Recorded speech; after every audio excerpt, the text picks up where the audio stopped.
Все. Здравствуйте, я сам из Краснотуринска.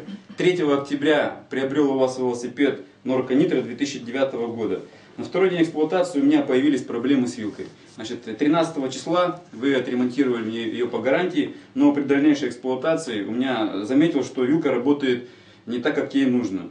Скажем, скорость отскока практически не ощущается. Вот посмотрим, как вилка работает у нас когда скорость отскока стоит у нас на зайце.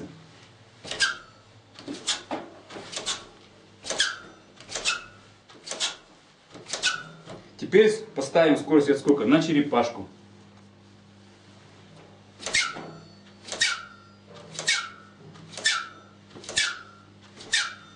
Скорость отскока практически не меняется, меняется только издаваемый звук.